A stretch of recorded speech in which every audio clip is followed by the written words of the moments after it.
무협 토크 주화인마 제 7경. 막힌 혈이 거꾸로 뚫리는 팟캐스트 무협 토크 주화인마 신조협례편 7경입니다. 저는 제작과 진행을 맡고 있는 한치이고요. 예, 저는 야부입니다. 예, 저는 동가스는 2-3입니다. 예, 저는 동사의 개팍함과 왜 웃으세요? 주백통의 동심을 지닌 동조입니다. 아 이거 너무 버티기 왜? 안 웃었어요. 너무 버티기 힘들어요. 웃기려고 한 거 아니에요. 동준님 모셨습니다. 네, 반갑습니다. 네. 지난 시간에 도화도를 떠나는 양과 쫓겨나는 양과 까지 다뤘죠. 예, 네. 예. 그래서 어디로 갑니까? 종남산. 흔히들 종남파로도 많이 알려진 종남산이죠. 이 전진교로 일단 유명하고 네. 김용 소설에서는 이미 그 왕중양은 죽은 지 매우 오래되었지만 그 일부와도 연관이 된 구척이가 네. 이제 장문인으로 있는 종남산의 양과를 맡기죠, 전진교에. 무협 소설 읽으신 분들은 다 기억하시겠지만 그 종남산의 양과를 데리고 곽정이 올라가는 장면이 네. 되게 재밌습니다. 야, 곽정은 한 명이잖아. 네.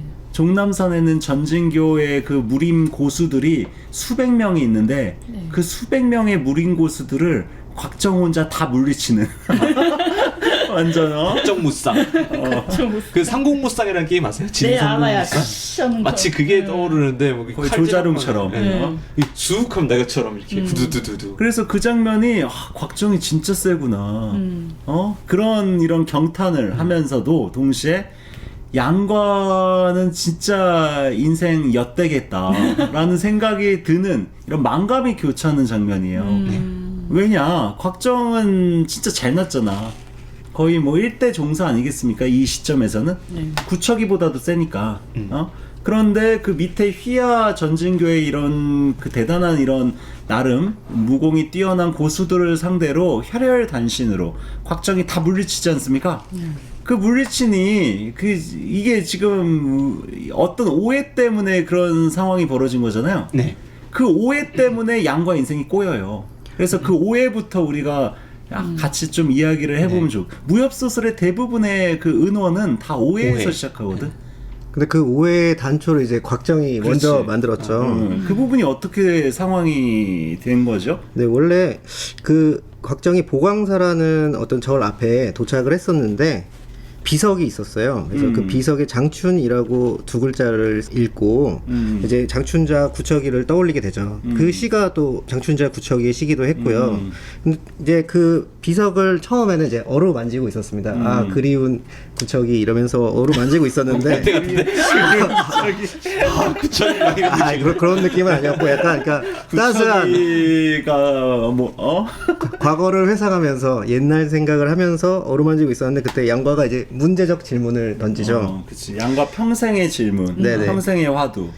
우리 아버지는 어떻게 돌아가셨어요? 이렇게 물어보거든요. 그러니까 또 곽정이 그 질문을 듣자마자 몸을 부르르 떱니다. 근데 또 양과는 포기하지 않고 우리 아버지를 누가 해쳤어요? 또 다시 물어보거든요. 그치. 그러니까 곽정은 당황스러운 거예요.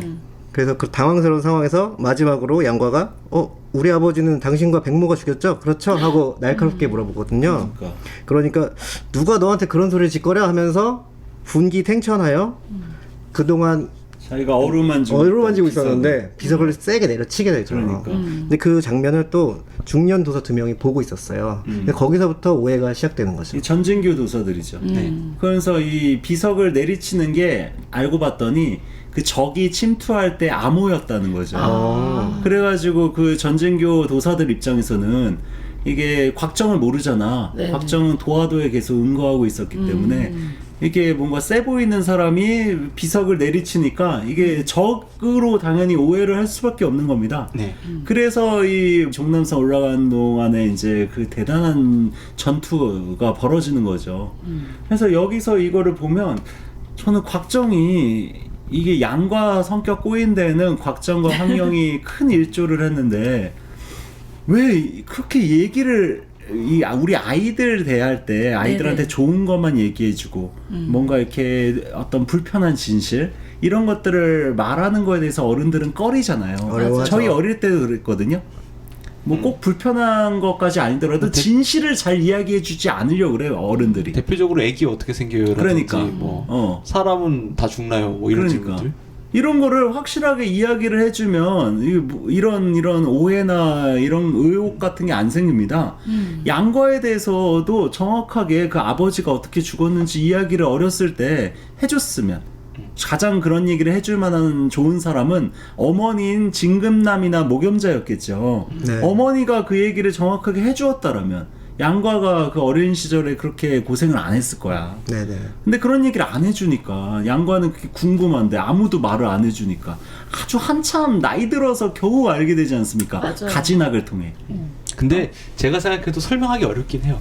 누구한테 양강 어떻게 죽었어요라고 설명하기가 굉장히 길어서 어렵긴 저희가 어렵죠. 아니 네네. 최소한 저는 너의 아버지는 그 매국노였다. 이거 얘기해줘야 되지 않아? 아, 너무 어려운. 저희가 그 과정을 설명하려고 한 회를 할애했어요. 옛날에. 너무나 길어.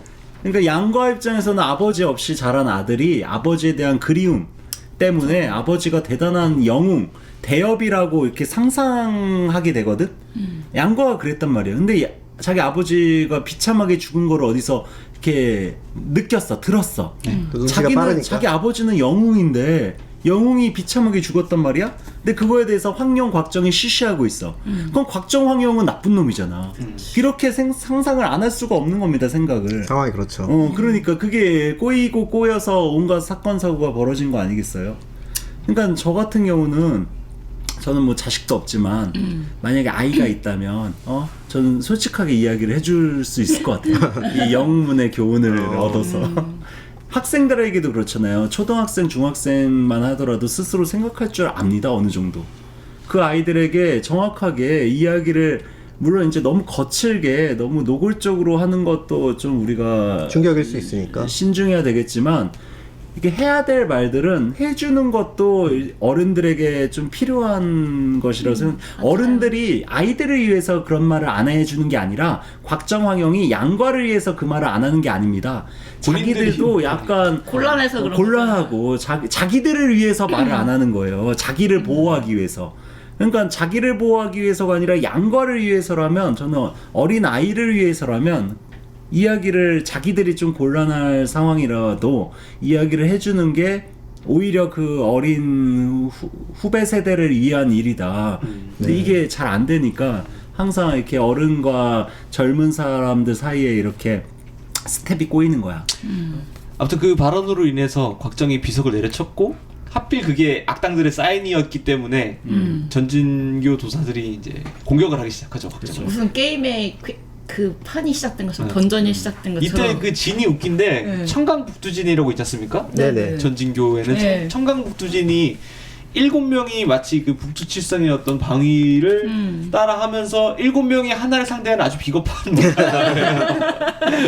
도사들 맞아? 근데 그 7명이 꼭 곽정이니까 한 명 1대7이 됐지만 그 7명은 100명, 1000명도 그 7명에서 상대하거든요. 네. 그러니까 그 청강북두진은 1명이든 1000명이든 10,000명이든 그 네. 7명이서 상대한다는 점에서 나름 그렇게 얘기해야지 안 치사해 보이니까. 근데 여기서는 이 부분에서 한 수 더 뜨는 게 네. 그 7명이 하나가 돼서 청강북두진이 하나가 됐잖아요. 네네. 그 청강북두진이 7개가 모여요. 오. 17, 49, 49명이지 않습니까? 네. 그럼 또 49대 1이네. 뭔가 업그레이드된 프랙탈 구조 같은 막 그런. 예, 그렇죠. 프랙탈 구조처럼 프랙탈 청강북두진이 돼서 그 덤벼드는 거예요.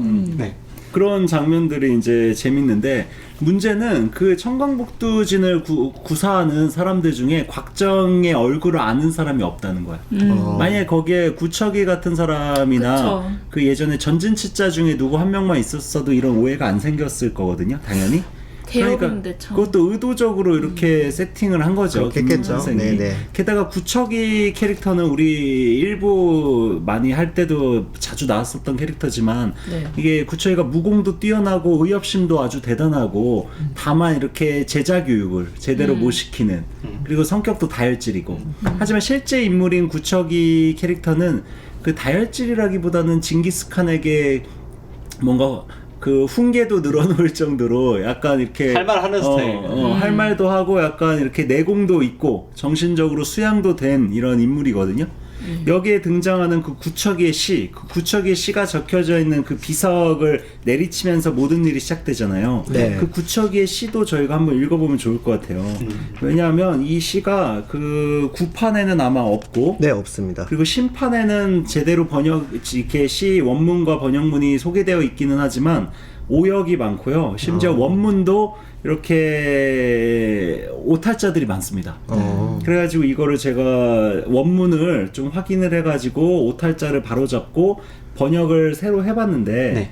한번 읽어봐도 좋을 것 같아요. 네네. 이 시가 제가 찾아보니까 이게 구척이의 시라고 여기에 안에서는 소개되고 있지만 네. 구척이는 이런 시를 지은 바가 없더라고. 실제 구척이는 김용 선생의 창작시다. 김용 선생이 구척이가 지었다라고 생각하고 구척이가 지은 것처럼 시를 하나 김용 선생이 지었더라고요. 야부님의 목소리로 김용 선생의 시를 한번 들어볼까요? 그래서 이 시 한번 읽어보겠습니다. 네. 그 제가 번역문만 일단 읽을게요. 하늘은 푸르디 푸르게 하토를 굽어보면서 어찌하여 만 영영의 고통 구제하지 않나. 만 영영은 낮밤으로 갈갈이 찢기니 숨 참고 울음 삼키며 죽더라도 말이 없네. 하늘 우러러 보며 크게 울부짖어도 하늘은 응답 없으니 자질구레한 일물 따위 부질없이 고달프게 하네. 어찌 대천세계에 거듭 혼돈 일으켜 물물을 창조하매 정령은 생기지 않도록 하려는 것인가.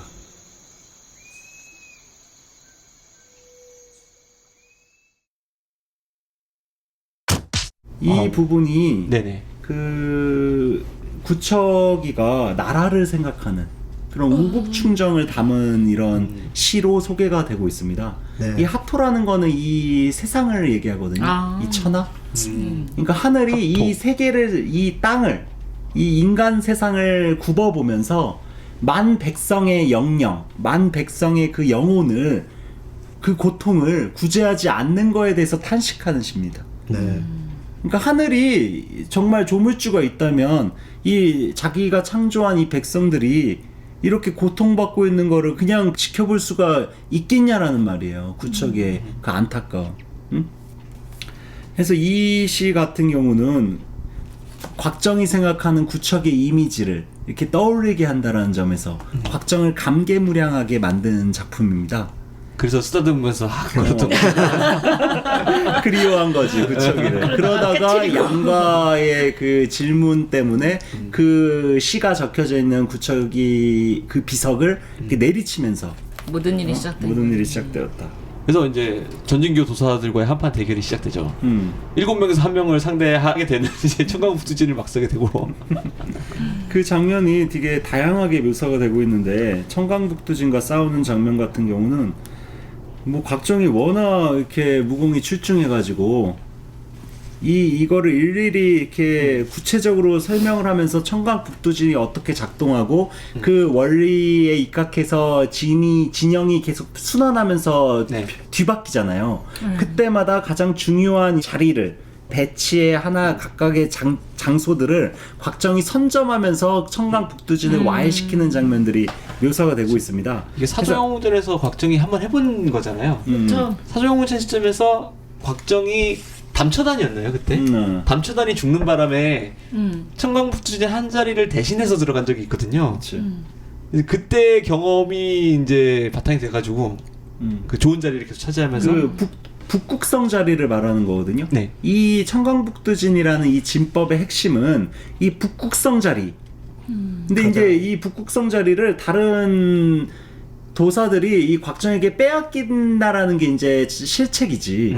왜냐면 구척이나 마옥 정도의 수준이면 이 북극성 자리를 적에게 뺏길 수가 없거든. 뺏기리가 만무하거든. 근데 여기 도사들은 아직 수준이 그것보다는 이렇게 완벽하지 않기 때문에 네. 곽정이 또 무공이 워낙 출중하니까 바로 그쵸. 그 자리를 빼앗아서 그 7명의 도사들을 계속 그 기선제압을 했다는 얘기죠.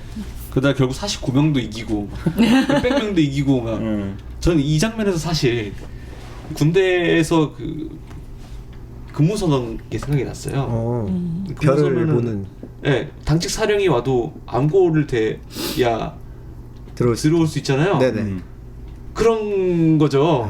이게 암고를 안 된 상황에서 곽정이 막 이렇게 달려와가지고 당직 사관을 만난 거예요. 당직 사관 만났는데 아는 사람이야. 그래서 없던 일이 되는. 아 그렇죠. 그렇죠. 오히려 제가 혼나는 상황이 되는. 게다가 또 곽정과 그 청강불두진을 구사한 전진교 도사들 사이에는 이미 오해가 이미 쌓였기 때문에 네. 서로 아무리 어떤 식으로든 곽정이 풀려고 노력해도 풀리지가 않고 더 오해만 증폭되는 상황들이 묘사가 됩니다. 가령 그 곽정이 이런 말을 해요. 저는 어려서부터 마옥과 구척이 두 진인의 은혜를 많이 입었습니다. 10여 년 동안 뵙지 못해 궁금하던 차에 이번에 특별히 볼 일이 있어 왔습니다.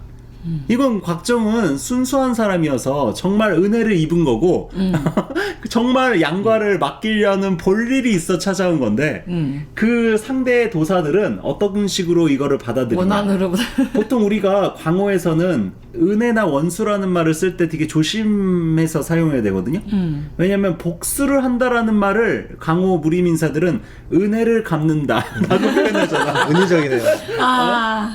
가령 20년 전 내 놈이 내 팔을 베어버린 은혜를 내 어찌 잊을 수 있겠냐 이런 식으로 오해한 거야. 곽정은 진짜 은혜를 입어서 은혜라는 단어를 쓴 건데 직관적인 사람인데. 그치.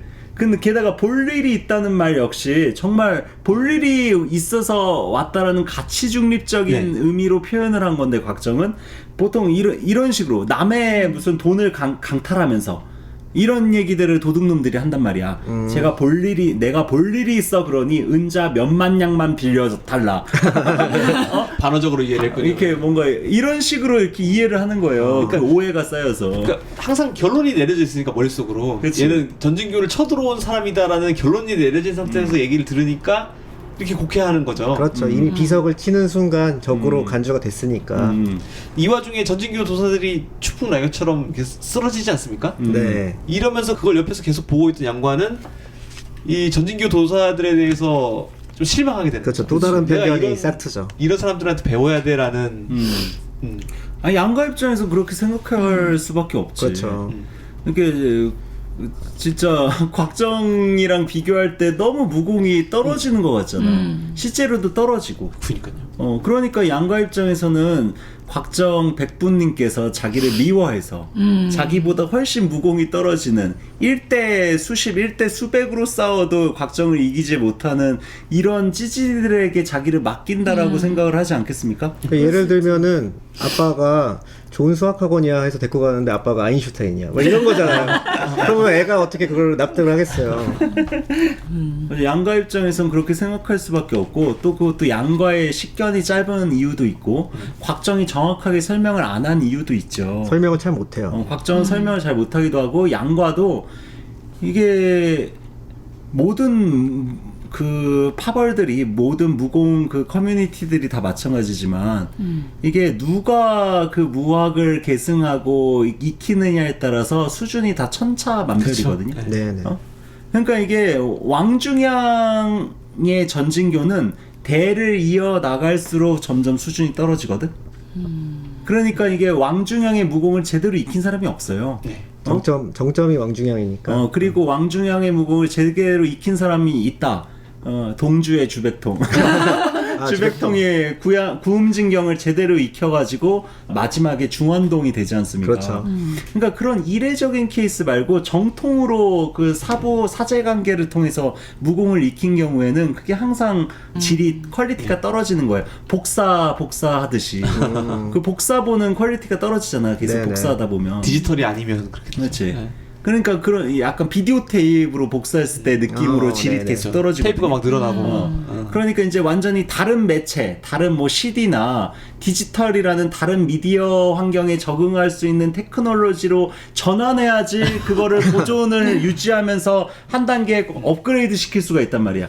그게 곽정과 양광, 장무기가 무공을 익히는 과정이라고 저는 생각해요. 여담이지만 그 김용월드 안에 규칙이 있지 않습니까? 그 김영 소설이 나온 순서 말고 네. 소설에서 다루는 시대가 옛날일수록 무공이 세고 그렇게 다르죠. 네. 가령 천룡прав부 같은 경우에는 손가락으로 막 돌에 바둑판 새기고 그런 류의 짓을 하잖아요. 근데 녹정기로 오면은 이제 총에 꼼짝 못하고 예. 그렇죠, 그렇죠. 그러니까. 총. 그래서 여차여차해서 전진교 도서들의 체면을 완전 구긴 상태에서 네. 결국 구척이 마옥 등등을 만나니까 오해가 풀리지 풀리죠. 않겠습니까? 오해가 풀리지만 그 다른 제자들 입장에서는 곽정에게 완전 자존심 다 구겨지고 면이 안 서지. 그러니까 이제 양과를 제자로 받기는 받더라도 되게 마음속에 악감정이 남아있죠. 곽정이 데려온 애니까 얼마나 마음이 불편하겠습니까? 좀 골려주고 싶고 엿먹이고 싶지 않겠습니까? 네. 곽정한테는 못하지. 하지만 양과한테는 할 수 있죠. 게다가 또 구척이가 직접 양과를 가르쳤다면 네네. 괜찮았을 거야. 여기서 등장하는 게 조지경이죠. 이름이 참 조지경이 될 때까지 뭐 이런 느낌이 이지경이 될 때. 근데 왜 구척이는 자기가 직접 가르치지 않고 조지경에게 그 양과를 맡겼냐는 거야. 네. 구척이가 직접 가르쳤다면 구척이는 일단 무공이 곽정부 이 시기에는 곽정보다 조금 아래이지만 네. 그래도 뭐 대단한 이런 무리임 인사이기 때문에 양과가 그 전진교 무공의 어떤 정수를 익혔을 가능성이 높습니다. 주백통을 제외하고는 칠자 중에서도 가장 높은 걸로 최고로 세지. 네네 묘사되죠. 맞아. 네네. 구척이는 그 곽정의 아버지와 양과의 할아버지인 그 양철심이 20대였던 네네. 시절에도 구척이는 이미 거의 그 넘사벽에 강했죠. 네. 그 동사서도 뭐 무슨 천하 5절을 제외하고서는 가장 센 사람이 구척이었어요. 지금으로부터 이때로부터 한 몇십 년 전이야. 한 4, 50년 전에도. 또 양과는 곽정도 만나고 구척이도 만나고 무공이 높은 사람들은 다 만나지만 그들에게서 배우는 건 다 실패하는. 그렇지. 그들에게 만약에 배우게 설정을 해놨다면 양과는 소용료도 만나지 못했을 거고 독고구검도 익히지 못했을 거거든. 재미가 없는 거죠. 그 그쵸. 스타크래프트를 하는데 무한맵에서 시작하는 그런 기분이에요. 그러니까 이제 양과 드라마적인 재미를 위해 양과의 일생을 일부러 공궁한 처지에 빠뜨리고자 곽정과 구척이의 무공을 익히지 못하도록 그 강교를 부린 거죠. 김용 선생이.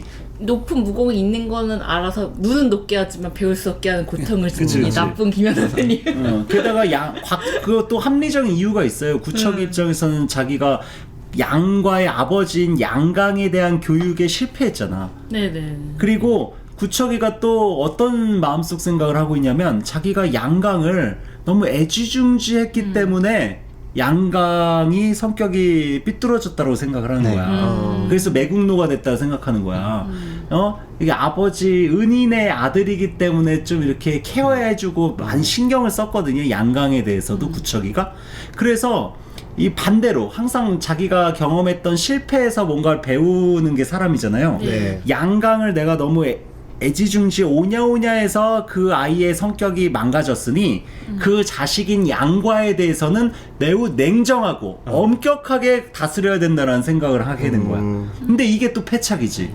양강에게는 오히려 양과의 아버지인 양강에게는 엄격함이 오히려 필요했고 사부의 엄격함, 아버지의 엄격함이 필요했고 양과에게는 어린 시절에 고생을 너무 많이 하고 애정 결핍에 시달리고 있는 양과에게는 네. 엄격함보다는 따스함이 필요했거든. 맞아요. 근데 엄격함이 필요한 양강에게는 뭔가 이렇게 널널하게 따스함이 필요한 양과에게는 엄격함으로 이게 구척이의 이게 패착이지. 패착이고 구척이는 어떤 방식으로 해도 어떻게 하려고 해도 그 제자 교육에 실패할 수밖에 없는 그런 저주를 타거나. 적절한 타이밍에 적절한 걸 줘야 되는데 그걸 못 하는 거죠. 그러니까 이게 반면교사의 그 위험성이랄까? 이게 이런 거예요. 우리가 경험을 통해서 뭔가를 배운다고 생각하잖아요. 네. 근데 자기가 경험했던 거, 자기가 겪었던 경험을 통해서 그 다음에 그런 경험의 기초에서 시행착오를 반복하지 않으려고 하는 순간 또 다른 시행착오가 초래된다라는 게 아이러니하게도 우리 인간사에는 많습니다. 그렇죠.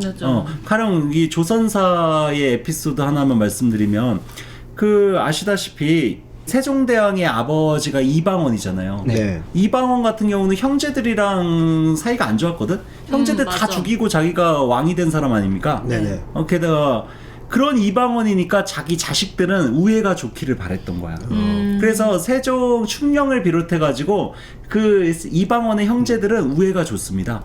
아버지의 시행착오 때문에 아버지가 자식들의 우애를 신경 쓴 거야. 네. 그렇게 세종은 그래서 형제들이랑 사이가 좋았어요.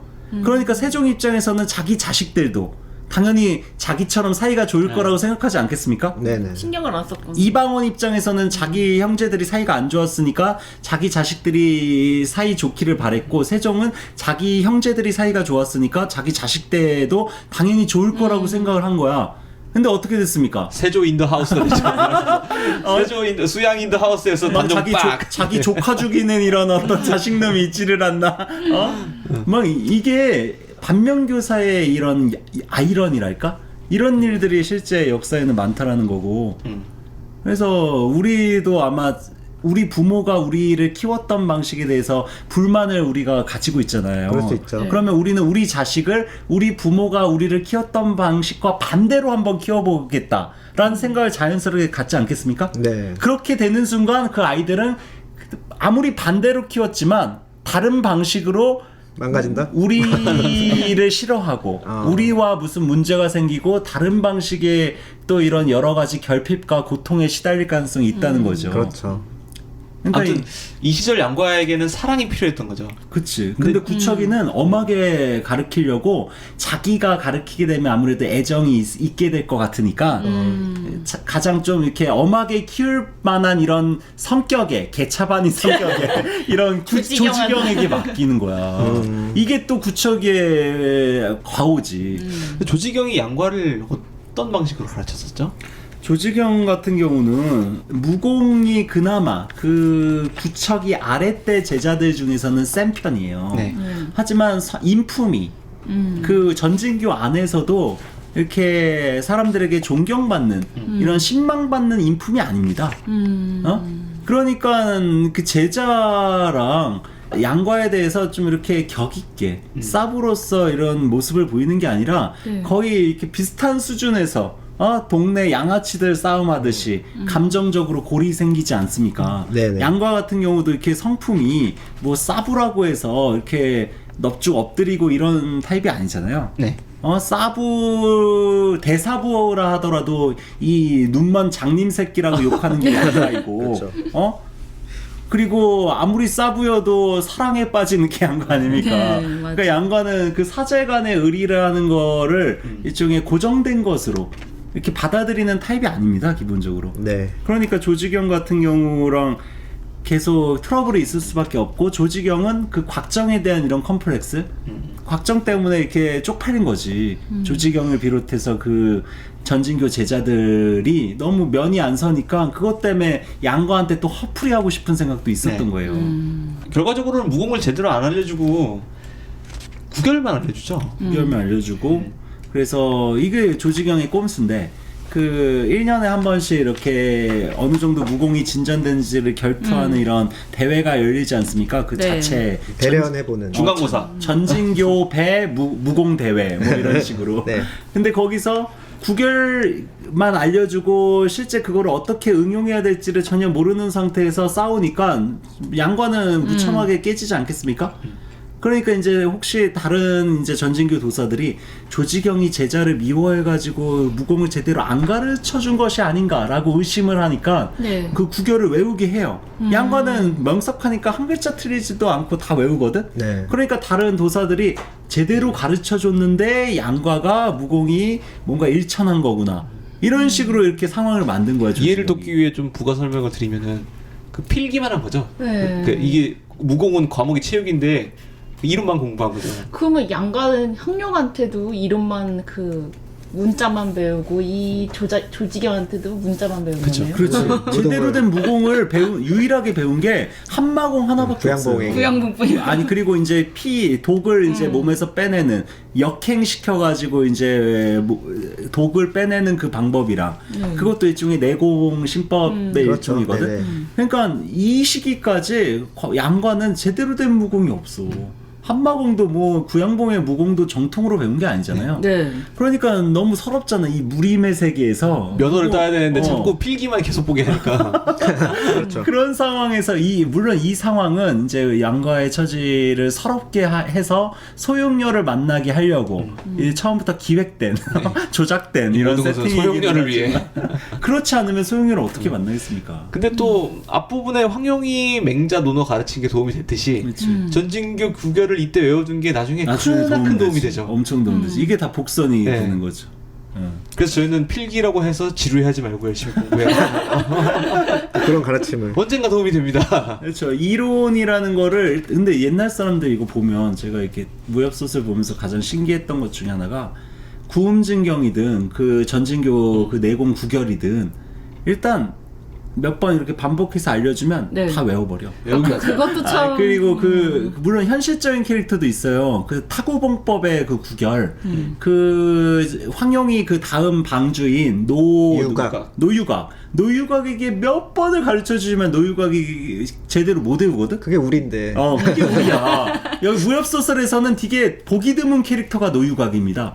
어떻게 그거를 못 외워? 다 외우잖아. 너무 쉽게 그렇죠. 다 외우는데 천재들, 한 번 천재들. 보고 그냥 완전히 카피하듯이 외우는 네네. 사진 찍듯이 외우는 사람들이 태반인 이런 무협 세계에서 노유각 캐릭터는 너무 둔하고 느리고 멍청하고 머리 회전도 이렇게 빠르지 않고 사람이 선한데 착한데 네. 좀 이렇게 둔한 곽정수보다도 더 둔하거든요. 응?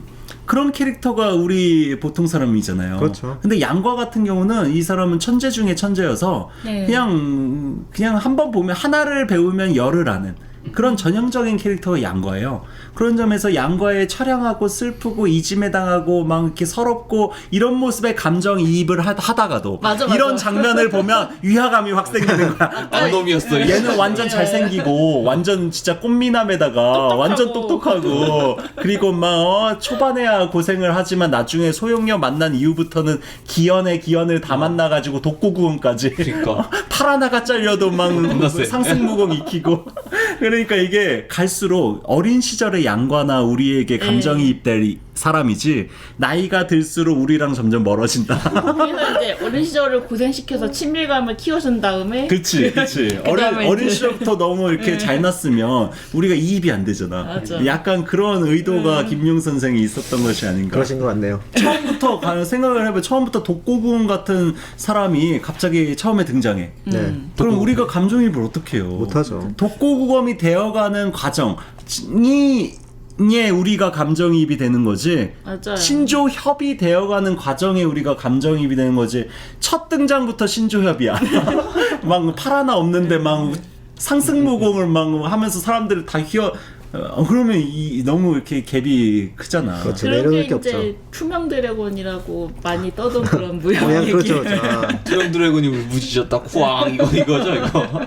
처음부터 센 캐릭터 나와서 그냥. 예. 그래서 여차저차해서 종남산에서 전진교 문화 제자가 됩니다. 그리고 조지경한테 괴롭힘을 당하고 그리고 이제 소용료를 만나게 되는 거죠. 그 첫 장면이 좀 궁금하네요. 소용료 어떻게 만나? 그 장면은 다음 다음 시간에. 시간에 네. 드디어 신조 협녀의 히로인 그치. 소용료를 우와. 이제 만나볼 시간이 된 것 같아요. 드디어 여주가 이제야 나오네. 네. 네. 서론이 너무 길었어. 사실 소용료도 정말 할 말 많은 캐릭터죠. 많죠. 네. 고묘파라는 거를 이게 고묘파라는 것을 제가 우스갯소리로 예전에 한번 만들고 싶었던 적이 있었어. 제가 고양이를 좋아하잖아. 고양이 묘자 썼어. 고묘파. 그렇지. 고양이 고자에 고양이 묘자. 그럼 고묘파가 되는 거잖아. 그렇네요. 신묘협력 쓰시면 되겠다. 신묘협녀에 등장하는 고묘파에는 고양이들이 가득한. 묘에서 고양이 키우면 활사인묘 같은 데서 키우면 잘 클 것 같아요. 어둡고 막 이러고. 그런 데를 좋아해요. 아늑하고 깊숙하고 뭔가 아늑한 곳. 그리고 활사인묘에는 이게 공간들이 되게 미로처럼 돼 있고 고양이들이 좋아하는 공간이거든. 게다가 거기는 쥐들도 많아요. 그래서 고양이들이 먹고 사는데도 걱정이 없고 그리고 아무튼 여러 가지로 고묘파는 고양이가 살기에 최적화된 환경이다. 촛불 이게 들고 이렇게 휙 이러면은 그치. 이제 놀기도 하고 이제 한옥 그리고 침상에서 잘 기관들이 자고. 많아서 막 이렇게 문들이 이렇게 위에서 닫히고 이렇게 공간이 바뀌고 막 그러잖아요. 네. 그러니까 일종의 미로 같은 거여서 고양이들이 놀기 좋아요.